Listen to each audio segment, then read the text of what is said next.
ay nit. loolu ci organisation bi la ay invité lañ wala nu mu demee noonu. waaw xam nga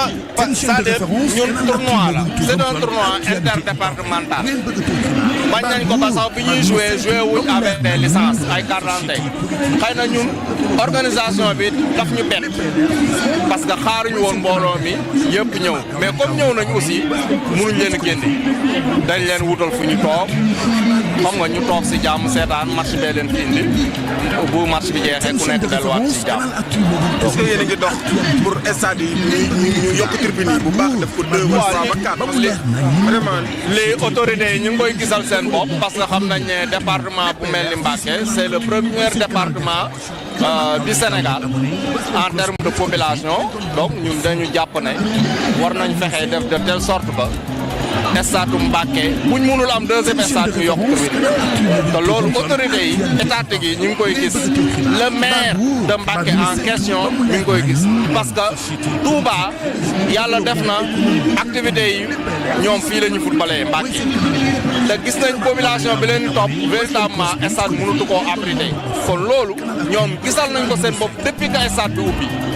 donc li ci des nag mooy xëy na peut-être ñun ñu dox ci ñoom it ñu dox ci képp koo xam ne nii aussi mën na ci jàpp mu jàpp ci ba état yokk stade parce que gis nañ ne stade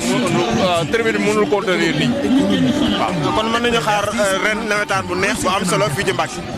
waaw incha allah ñi xaar nawetaan yi mu nekk nawetaan yu neex mais nekk aussi nawetaan yoo xam ne nii dañ koy commencé ci jàmm àggale ko si jàmm parce que dañu jàpp ne jàmm ci la lépp xaj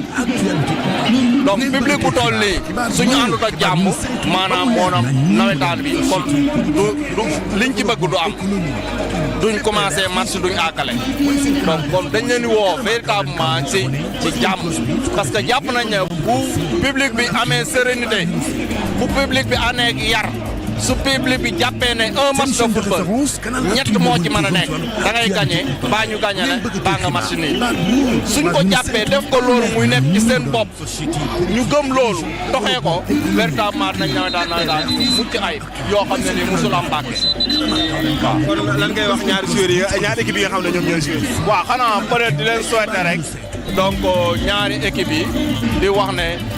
que le meilleur gagne parce que football c'est un match de football il faut am un vainqueur et un vaincu donc ku ci yàlla jox ndam nga savouré ko ki yàlla perte loo aussi nga xam ne ëllëg mën nga am ndam merci jërëjëf. jërëjëf kàddu yi am solo.